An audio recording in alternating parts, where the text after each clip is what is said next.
नमस्कार, मैं हूं हेमेंद्र शर्मा और आप देख रहे हैं एमपी राउंडअप। डीएमके नेता के सनातन धर्म के ऊपर लगातार हो रहे हमलों के चलते मध्य प्रदेश में भारतीय जनता पार्टी कांग्रेस पार्टी को लगातार घेरने की कोशिश कर रही है। हर मंच से पूछा जा रहा है कि आपके एलआई डीएमके के जो सनातन धर्म के बारे में विचार हैं, उसके ऊपर आपका क्या कहना है।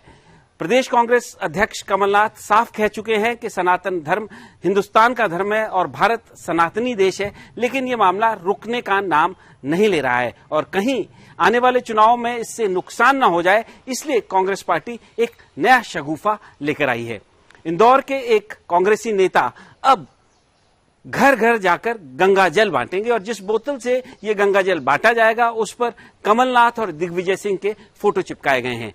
शुरुआत में ये गंगा जल 1 लाख लोगों के घर ले जाया जाएगा और साथ में जाएगा कांग्रेस पार्टी का 11 गारंटीज वाला पर्चा। लेकिन फिर भी सवाल वही कि क्या इससे कोई फायदा होगा?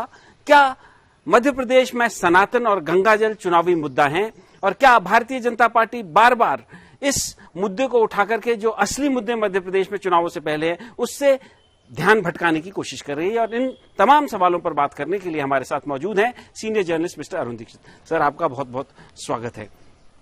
सर, बार बार हर मंच से पूछा जा रहा है कांग्रेस पार्टी से कि बताइए, डीएमके आपके एलआई हैं, जो सनातन धर्म के बारे में उनकी विचारधारा है, जो बोल रहे हैं, वो लगातार बोल रहे हैं, उसके ऊपर आपके क्या विचार हैं? कांग्रेस पार्टी मध्य प्रदेश में पहले मठ मंदिर प्रकोष्ठ बना चुकी है, पुजारी प्रकोष्ठ बना चुकी है, कांग्रेस अध्यक्ष छिंदवाड़ा में बागेश्वर धाम की कथा करा चुके हैं, पंडित प्रदीप मिश्रा की कथा हो चुकी है और अब जो है कांग्रेस पार्टी गंगा जल जो है घर घर जाकर वितरित करने जा रही है। कैसे देखते हैं आप इसको? मुझे ऐसा लगता है कि कांग्रेस की जो स्टेट में लीडरशिप है, मध्य प्रदेश के जो नेता है, क्योंकि केंद्रीय नेतृत्व वो नहीं कर रहा है जो मध्य प्रदेश में हो रहा है। सबसे पहले सनातन की बात जो उदयनिधि स्टालिन ने कहा है, मुझे लगता है कि उस पर एक बहस अलग चल रही है। बीजेपी अपने हित के लिए मध्य प्रदेश में लाके उसको चुनावी मुद्दा बनाने की कोशिश कर रही है। होना तो ये चाहिए कि बीजेपी से पहले ये पूछते कि इससे पहले यही डीएमके आपकी एलआई रह चुकी है। आपकी केंद्र में जब सरकार थी तब उसने मदद की थी, तब क्या था? और डीएमके के जो सनातन धर्म के जो राय है वो बहुत पुरानी है, आज की नहीं, बहुत पुरानी है। जी। अब आप पेरियार का नाम आपने सुना होगा, तमिलनाडु में उनकी एक तरह से पूजा होती है। उन्होंने रामायण और राम पर बहुत गंभीर सवाल उठाए थे और आजादी से पहले और बाद में भी उस पर उनकी पुस्तकों पर प्रतिबंध लगा था, जो अब प्रतिबंधित नहीं है। बस सवाल यह है कि कांग्रेस वो क्यों कर रही है जो बीजेपी कर रही है? क्या कांग्रेस बीजेपी जैसी बन सकती है? देखिए, आज बीजेपी मध्य प्रदेश में चारों तरफ सरकारी खर्च पर धर्म और हिंदुत्व की बात कर रही है। जी। 2 दिन पहले आदि शंकराचार्य की विशाल मूर्ति का अनावरण हुआ है। महाकाल लोक बन रहा है, देवी लोक बन रहा है, राम लोक बन रहा है, परशुराम लोक बन रहा है और अब आज ये भी पता लगा है कि गया पितृपक्ष में गया की यात्राएं कराने के लिए विशेष गाड़ियां चलाई जा रही हैं और दावा किया जा रहा है कि हम सच्चे हिंदू हैं। अब कांग्रेस क्या ये कर सकती है? क्या कांग्रेस क्या खुद को हिंदू साबित करने के लिए इस लेवल तक जा सकती है? क्या जो कमलनाथ जी ने किया है, धर्म सबका है, अपनी मान्यता है, वो कहते हैं मैं हिंदू हूं, होना भी चाहिए, लेकिन जब वो कथा कराते हैं उस बागेश्वर शास्त्री की, धीरेन्द्र शास्त्री की, जो हिंदुत्व पर बड़ी बड़ी बातें करते हैं, हिंदू राष्ट्र बनाने की बात करता है, उसके साथ ही वो ओछी बातें भी करता है कि जो लड़की अविवाहित है वो खाली प्लॉट है।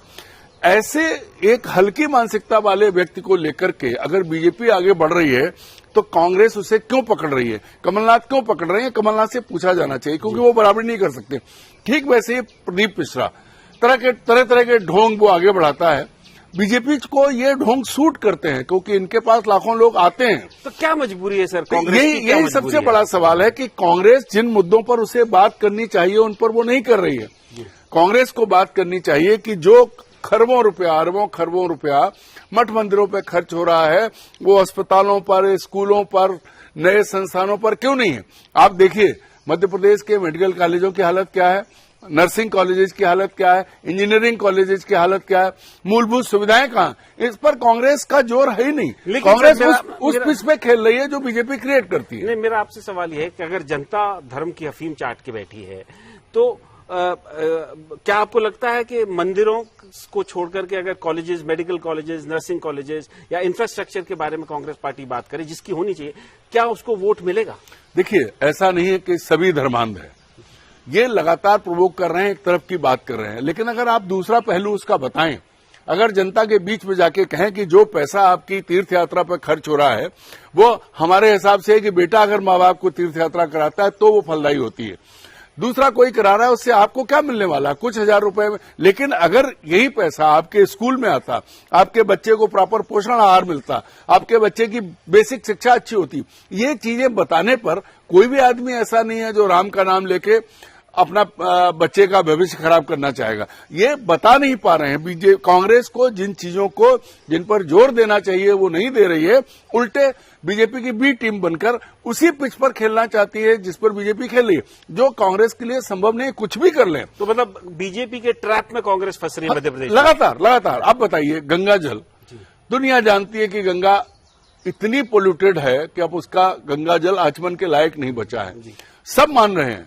जो साध्वी उमा भारती जिन्होंने शपथ ली थी वो भी आज चुप बैठी, वो भी गंगा को साफ नहीं कर पाई। वो गंगा जल कितना मायने रखता है, उस गंगा जल के मायने क्या है? क्यों जब आज सर यहाँ तो सिंबॉलिक हो रहा है, एक 10 लीटर की गैलन वो वहां से लाए हैं, उसको एक एक बूंद एक बोतल में डाला जाएगा। ये सिंबॉलिज्म क्या मतलब है? ये गंगा का, मध्य प्रदेश में नर्मदा का महत्व गंगा का उतना नहीं है, और गंगा की पौराणिक मान्यता है, गंगा सबसे अच्छी, सब है, हम सब गंगा को बहुत मानते हैं, गंगा के प्रति हमारे मन में बहुत सम्मान है, लेकिन गंगा चुनाव का मुद्दा नहीं हो सकती। अगर चुनाव का मुद्दा हो सकती तो ये आज गंगा जल बांटने के बजाय घर घर जाके ये कहते कि जिस गंगा को स्वच्छ करने के लिए, साफ करने के लिए खरबों रुपया उड़ा दिया गया, वो गंगा आज भी मैली है, तब ज्यादा आदमी को बुरा लगता है। क्योंकि जो श्रद्धा के साथ गंगा स्नान करने जाता है और वहां उसे गंदा पानी मिलता है, जब उसको चारों तरफ गंदगी मिलती है, तब उसका जो मन खराब होता है, उसको जो घृणा होती है, चाहे सत्तारूढ़ हो, चाहे कांग्रेस बीजेपी जो भी हो, उसको देखने के लिए, चूंकि गंगा का भाव स्थायी है, और जब आदमी वहां जाके देखता है, कांग्रेस को वो बात करनी चाहिए कि गंगा कितनी पोल्यूटेड है, नर्मदा आज कहां किस हाल में है, उस पर कांग्रेस बात नहीं कर रही। गंगा जल भेज देने से क्या हासिल होगा? मेरा सर फाइनल सवाल आपसे, अब मध्य प्रदेश में बीजेपी की तरफ से जन आशीर्वाद यात्राएं निकल रही हैं, जन आक्रोश यात्राएं कांग्रेस पार्टी निकाल रही है, दोनों ही तरफ आपने देखा किस तरीके से मनमुटाव की स्थिति उत्पन्न हुई है। आज की डेट में दोनों पार्टियां, एक डीएमके का मुद्दा बना रही है, सनातन पे जो अटैक हुआ, और दूसरा गंगा जल ले जा रही है और बाकी तमाम चीजें कर रही है। आज की डेट में आपको क्या स्थिति लग रही है, किसका पलड़ा भारी है? देखिए, आज इसमें कोई शक नहीं है कि साधन संपन्न बीजेपी है। पार्टी के साथ साथ सरकार के खजाने से जो खर्च मुख्यमंत्री कर रहे हैं, उसका मुकाबला कांग्रेस नहीं कर सकती है। हजारों करोड़ के ओंकारेश्वर में अभी उन्होंने आदि शंकराचार्य जी की मूर्ति का वो अनावरण किया है। ऐसी चीजों में कांग्रेस से बीजेपी बहुत आगे है। कांग्रेस को जो करना चाहिए था, कांग्रेस को उन मुद्दों पर चोट करनी चाहिए थी जिसको लेकर के गांव का आदमी परेशान है। घर में बिजली नहीं है, पर स्कूल में टीचर नहीं है, और अस्पताल में डॉक्टर नहीं है, तमाम चीजें हैं। 1000 रुपया या 1250 रुपया जो दिया गया है लाडली बहना, उसको 1500 तो कह दिया, लेकिन ये नहीं कह पाए कि इसके साथ साथ हम तुम्हारे बच्चे को अच्छी शिक्षा, तुम्हारे लिए अच्छे स्वास्थ्य का बंदोबस्त और तुम्हारे बेटे के लिए रोजगार की व्यवस्था करेंगे। कांग्रेस उन मुद्दों पर जा रही है, बीजेपी जो कह रही है। देखिए, बीजेपी की बराबरी इस मामले में इस देश में कोई पार्टी नहीं कर सकती। अगर करे तो वो दूसरे धर्म पर आधारित पार्टी हो, कांग्रेस धर्म आधारित नहीं है। लेकिन कांग्रेस बार बार उसी जगह पहुंच जाती है जहां बीजेपी है, और ये इसी के लिए घातक साबित होगा, चाहे वो राहुल गांधी को जनेऊ पहना दे या खुद हनुमान भक्त बन जाए। क्या स्थिति है सर दोनों पार्टी? वही मैं कह रहा हूं, जनता नाराज है। नीचे जो है ग्राउंड रियलिटी ये है, भले ही कितनी यात्राएं चल रही हो, कितना पैसा बट रहा हो, लेकिन जो परेशान है वो परेशान है, और उसको दुख इसी बात का होता है कि उसकी परेशानी की बात करने के बजाय 1200 के 1500 कर रहे हैं। नाराजगी है, वो लालच और प्रलोभन लगातार दे रहे हैं, और ये उसी की बात कर रहे हैं, पर उसकी परेशानी की बात नहीं कर रहे हैं। बात ये होनी चाहिए कि तुम्हारी समस्या भी हल करेंगे और तुम्हारा ख्याल भी रखेंगे। पर जो आपने कहा स्थिति यह है कि लोग नाराज हैं, फैसला वही करेंगे। दिखाई पड़ने में अगर बात करें तो बीजेपी आगे है, कांग्रेस पीछे है। तो जहां तक बीजेपी के संसाधनों का सवाल है, उसको कांग्रेस पार्टी मैच नहीं कर सकती। लेकिन यह भी एक तथ्य है कि 20 साल से मध्य प्रदेश में भारतीय जनता पार्टी का शासन चल रहा है।